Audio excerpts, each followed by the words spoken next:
All right, everyone, here's our wrestling news of the day for August 31st, 2024. Kevin Owens, did he turn heel at Bash at Berlin? The part of the Orton match that everyone is talking about. WWE's plans for The Rock and Roman Reigns. Ricochet reveals why he left WWE for AEW, and WWE pushes back on a WrestleMania claim. It is all included in this video.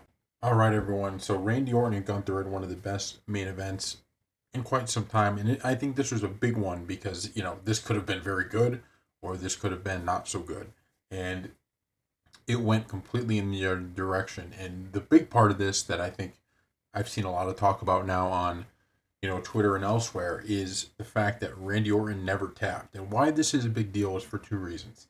It may not seem like a huge deal, but the first reason is it shows WWE is doing a great job of being able to build up stars while not destroying their old stars. And what I mean by that is, sometimes when you're building up a new star, you're having them beat these legends, and it's just like, okay, now you're basically killing off these other wrestlers because they're losing, right? You're using them to get somebody else over, but now they're viewed in a lower light. Whereas with the way WWE has handled Gunther, the way they've handled Randy Orton in this rivalry, what we've seen is nobody's actually losing face. Both are actually gaining. Randy Orton dominated this match for big portions of it, and yet Gunther still wins. And it's not like Randy tapped, right? He didn't tap out. The first match they had, he got screwed. The shoulder was up. The second match, now he didn't tap. He got knocked out. And so nobody's going to be sitting there going, "Okay, Randy's character stinks," or "Randy Orton stinks." They're building both at the same time, and I think that adds so much power to it. And look, Randy Orton just signed that extension, but he's certainly older. So at some point, he's going to be retiring, and you could continue now to go back around, and do this rivalry again. And I do think that, even seeing Gunther shake his hand at the end, I think it does a huge service to Gunther, and I think it does a huge service to Randy Orton, because now, look, Randy Orton was in the main event at his age now, right? Randy Orton was just in the main event of this Bash and Brawl pay-per-view.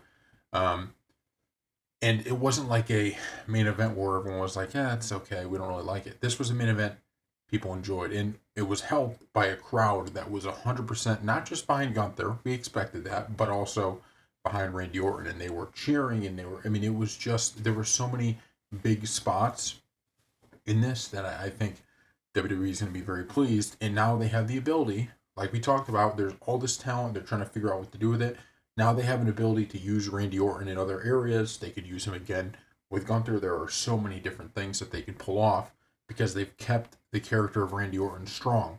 They didn't diminish it. They didn't let Gunther really destroy him and get him over.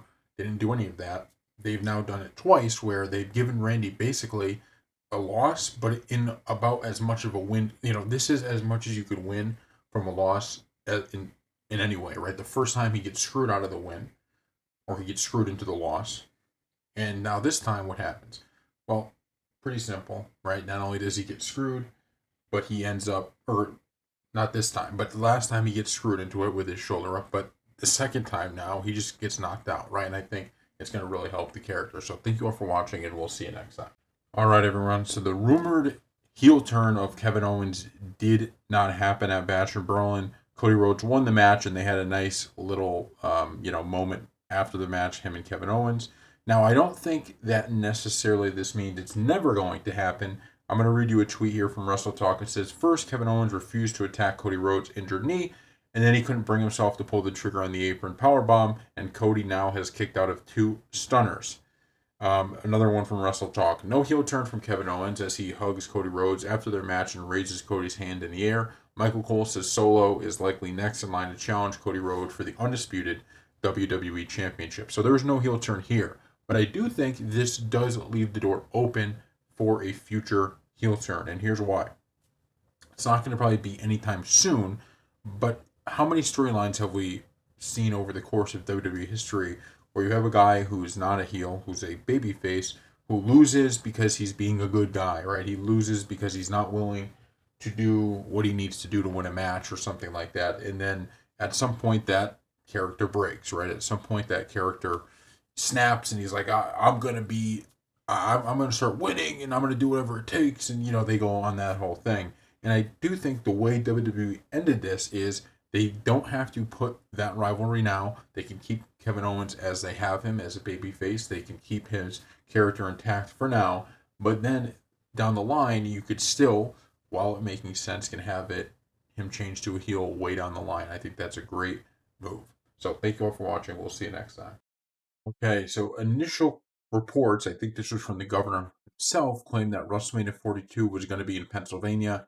Looks like that is not the case. This is according to WrestleOps. Contrary to what Pennsylvania Governor Josh Shapiro has claimed, the location for WrestleMania 42 in 2026 has not been locked in as of press time. There are some in the company who wondered if Shapiro meant to reference WWE as a whole, not Mania itself, and incorrectly spoke. That's via PW Insider. So look, this is something different here. We'll see what ends up happening, and we'll see what WWE says about this. But the initial reports clearly are not the. At least they got way out ahead of them, right? Whatever the governor said there was not what WWE wants, because now there's multiple reports coming out, basically of them saying it's not set in stone yet. It's always crazy to me. It's like you hear a location for the WrestleMania, and then it's like, well, we're thinking of the one like 2-3 years down the line. It's so far off because there's so much planning that goes into it that you're like, I thought we just found out the location of the new WrestleMania, but no, this is the latest we know on it. We'll update you if we learn more. Thank you all for watching. All right, everyone. So Ricochet is now in AEW, and during a recent interview, he revealed why. So we're reading what he said. Honestly, the biggest reason is that I've been doing this for a long time, 21 years this year, and for me, the time when I was having the most fun in my career was when I was traveling around the world with those crazy lunatics in the back there. It's literally the time when I was having the most fun. Despite what people think or may think, it's not always been bad for Ricochet. I've had my entire career, no matter where I went, I've always had fun. That's not going to change. But when I was having the most fun, when I was hanging out with these guys and traveling the world with these guys and having matches with these guys and creating the art that I really like to make for, I feel like, the Ricochet fans out there who's been, I guess, just missing the opportunity to shine. But for me, it's to have fun again and to create that art again. So I think he, obviously says a lot there and it makes sense. But I think the big part of that is that aspect of when he talks about fun, it certainly has something to do with the people in the back, right? And that very well could be the case. But I think he's mostly talking about that ability to shine, right? And I think that is the big part. Is that in WWE, this is just one of the most talented times, I think, I don't want to say in the history of WWE, although I think that would still fit, but certainly in quite some time. And it's just tough to give everybody, the right amount of shine. And someone like Ricochet, he is so in-ring talented. Like, he does stuff that makes you go, holy crap, right? And this has kind of been a story for wrestling for many, many years. You remember back in WCW, you had kind of the cruiserweight division that put on this kind of stuff, and it wasn't getting the push it deserved, right? I think a lot of, and now WWE actually did take that and gave it a little push, but even still, everybody always still feels like these guys are always underutilized. They're under pushed, right? You get these guys that aren't doing that crazy stuff. Maybe they're bigger, whatever it is, and they get a bigger push than someone like Ricochet. And I think that's why he's in AEW. He's trying to get a little bit more of that push, and you can't blame him. You really can't blame him for that. Now the question is, and this I think is the big thing, is I think the best path would be you kind of really hone in and get your name even bigger in AEW, and then you try to make a little bit of a comeback to WWE. It's not that AEW is not great. It's not that you wouldn't want to end a career in AEW, right? Because of course he could stay there for the rest of his career and then decide to retire, and it would be great if he did it in AEW. But I do think there's a reason he was, there was a reason he was in WWE, and I think there's part of him that would be like, yeah, I would love to kind of be at the top of that. So we'll see if he could figure that out. But certainly he does make AEW even more exciting because he's one of those guys who you don't even need to know the story. You just turn on the match, you're going to get a good match, an exciting match. So thank you all for watching, and we'll see you next time.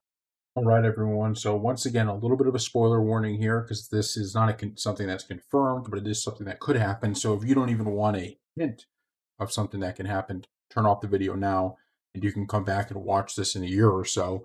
But we're reading an article from WWF Old School. However, a match between the Rock and Roman Reigns is still anticipated, with the Wrestling Observer suggesting it could happen at WrestleMania 42. though this isn't confirmed. So this is what the Wrestling Observer wrote. My gut was Roman versus Rock for 2026 WrestleMania. It could still be what they do. Solo was there and Jacob was there to pass the time to get there. Again, when you are talking about stuff that far out, and there's a million things that can happen. So once again, this is, I think, the right way for WWE to go about it. We did a video on Cody Rhodes' thing, so go check that out if you want to. But, I think The Rock versus Roman Reigns has the chance to be a massive thing. Like, remember, in WrestleMania XL, the documentary, The Rock was talking about, I think, and this is one I think the coolest things about this whole, series of events.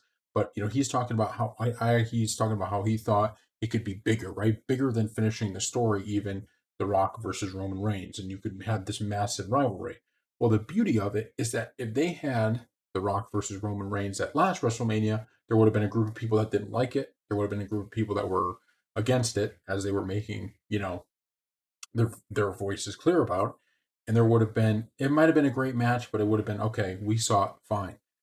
Because of everything that's happened, because the fans got loud and said, don't do that, and now this is being pushed further back because of storytelling.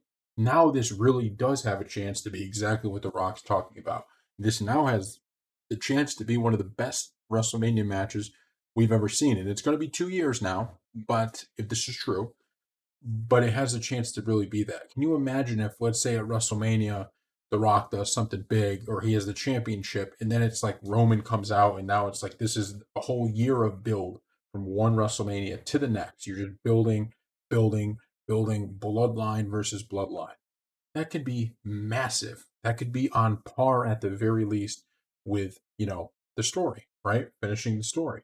And so in some ways, The Rock is going to look like a genius because he's saying that. But if The Rock followed his plan, which was, kind of have it right away, I think it would have been a much less of a success than it will be if WWE can pull this off. So thank you all for watching, and we'll see you next time.